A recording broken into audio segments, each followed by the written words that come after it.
이제 1대1 실시간 멘토링 시간이 다시 돌아왔습니다. 예. 자, 지금 권재님, 안녕하세요. 교수님 첫 라이브 특강을 듣게 되네요. 네, 저도 반갑습니다. 소니아님, 목요일의 남자 박수현 교수님, 감사합니다. 목요일의 남자. 예. 뭔가 좀 있어 보이는 것 같습니다.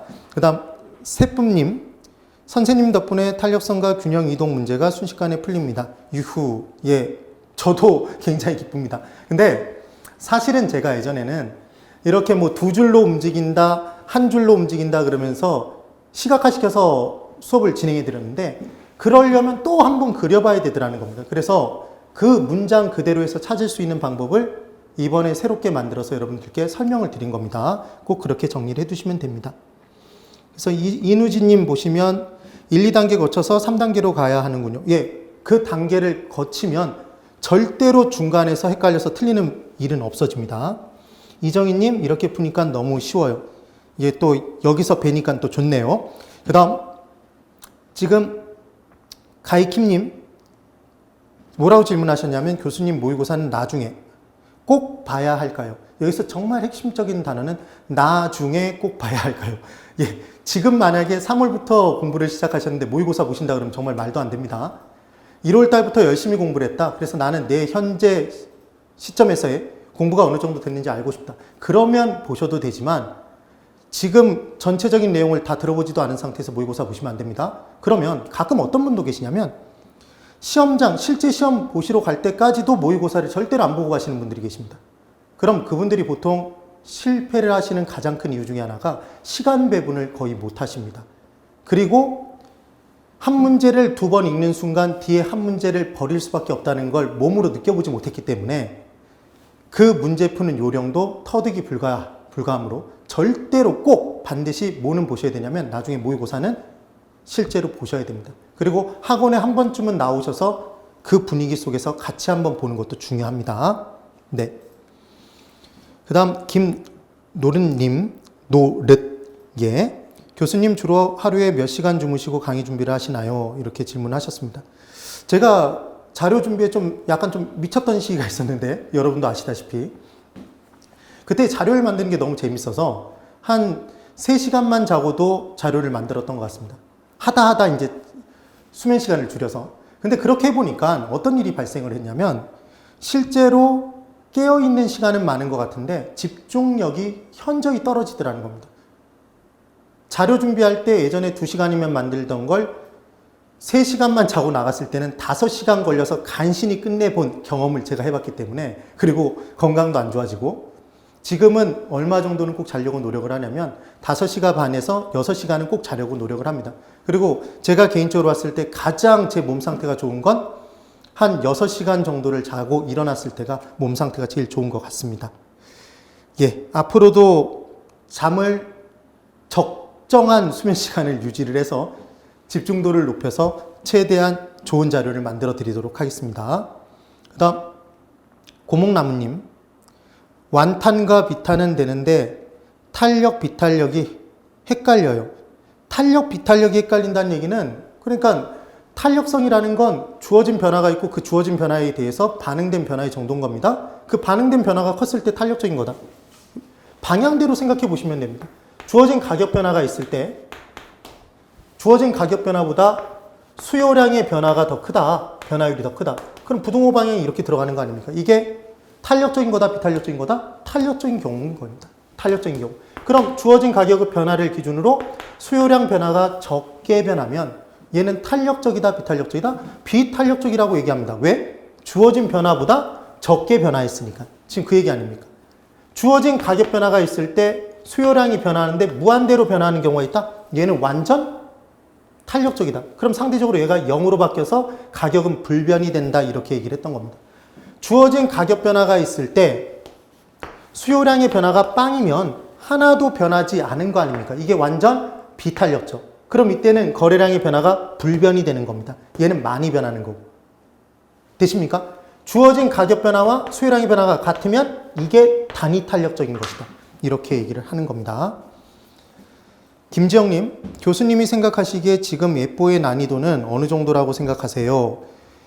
예뽀는 요즘 굉장히 예쁨을 받지 못하고 미움을 받고 있는 것 같습니다. 여러분들에게. 그래서 무슨 말씀 많이 하시냐면 매일 기뽀를 할 때까지는 참 기쁘고 행복했었다. 그런데 예뽀가 나오면서부터 갑자기 학개론이 싫어진다. 난 네가 밉다. 이런 분들이 생겨나는 것 같습니다.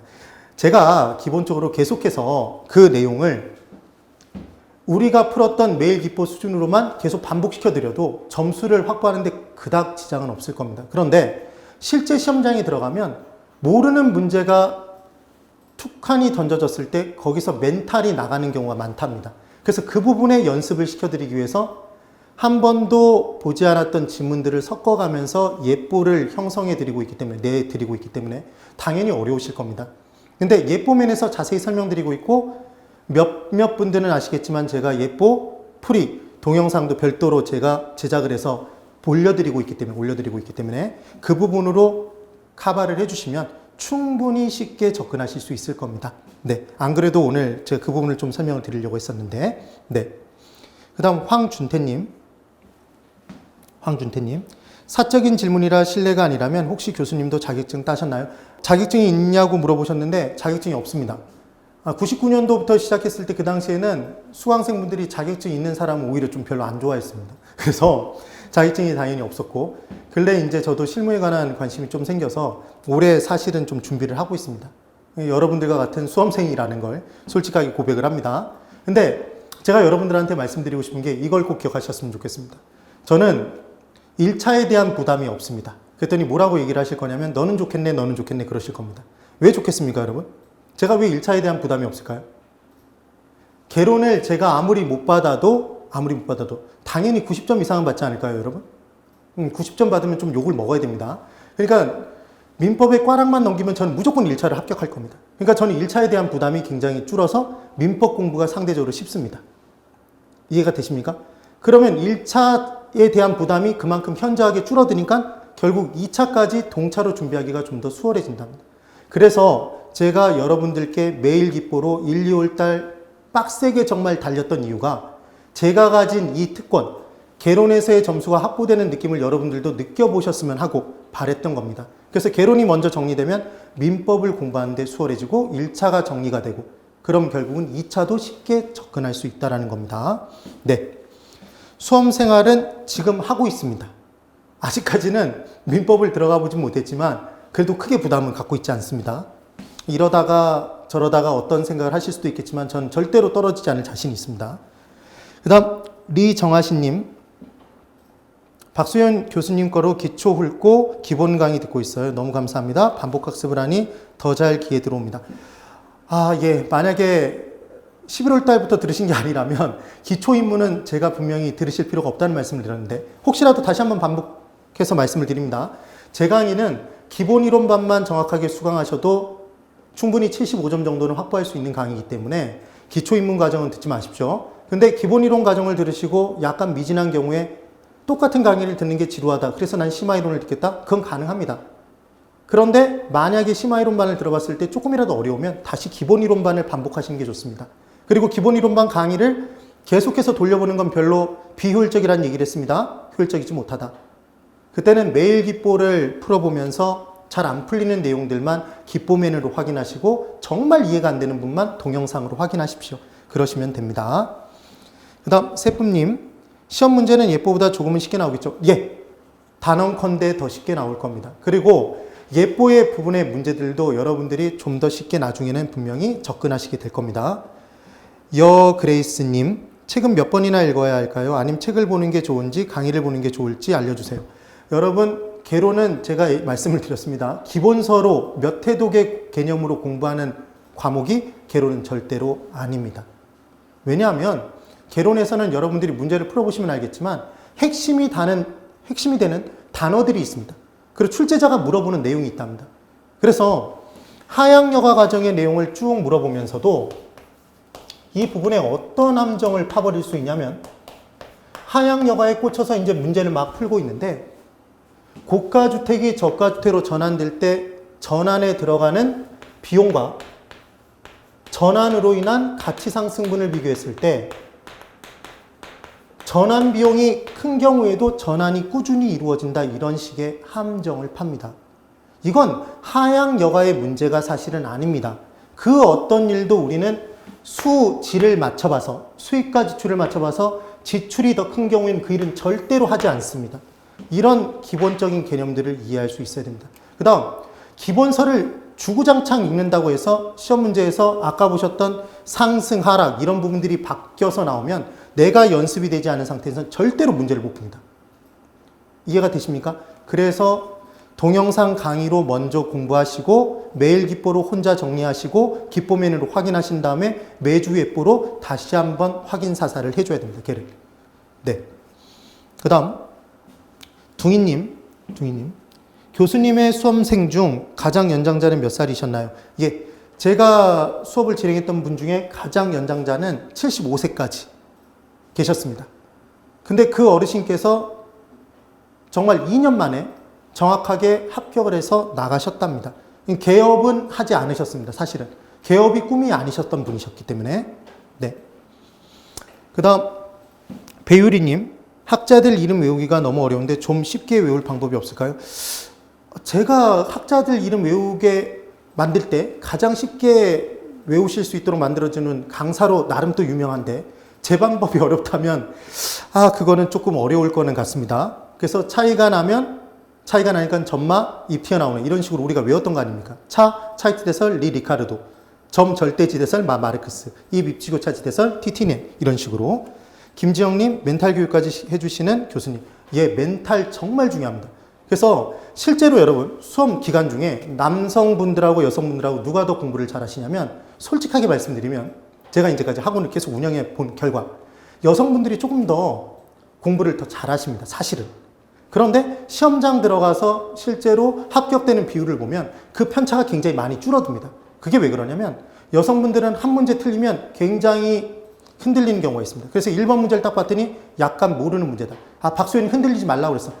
꾹 이제 멘탈을 잡았습니다. 2번을 봤더니 또 모르는 문제가 나왔습니다. 이런. 3번 문제를 봤더니 또 모르는 문제가 나오더라고요. 올해는 틀렸나 보네. 그러면서 넘어가 버립니다. 이미 무너져 내렸답니다. 그 뒤에 아무리 쉬운 문제가 있어도 답이 안 보입니다. 근데 남성분들의 특징은 뭐냐면 아주 독특한 분들 빼놓고는 거의 대부분 1번 모르겠으면 그래. 2번 모르겠으면 그래. 3번 모르겠으면 그래. 그러면서 넘어갑니다. 알고 있는 것만 탁탁탁 풀면서 나옵니다. 그럼 결국은 점수는 비슷한 정도로 나와버리는 겁니다. 그래서 제가 멘탈 연습을 시켜드리는 가장 큰 이유 중에 하나가 시험장에서 담대한 마음으로 강심장으로 알고 있는 것만 정확하게 실수하지 않고 풀어도 이 시험 절대로 떨어질 수 없는 시험입니다. 진짜로. 그 다음 달콤한 꿀단지님. 교수님 저 민법 점수가 약한데 학계론 어느 정도까지 공부해야 될까요? 10점 받쳐줘야 돼요. 예, 10점 받쳐드릴 수 있습니다. 기본 이론반 정확하게 들으시고 매일 기보와 매일 기보맨까지 55페이지 매일 기보 그 내용 거기에 따른 기보맨 내용들 확인하시면서 들어가시면 사실상 정리해야 될 건 110페이지 같이 보이겠지만 전체 내용으로는 55페이지 분량인 겁니다. 그 내용으로 정확하게 정리해 주시면 70점 이상 무조건 받습니다. 10점은 가뿐하게 우리가 민법에 줄 수 있습니다. 실제로. 네.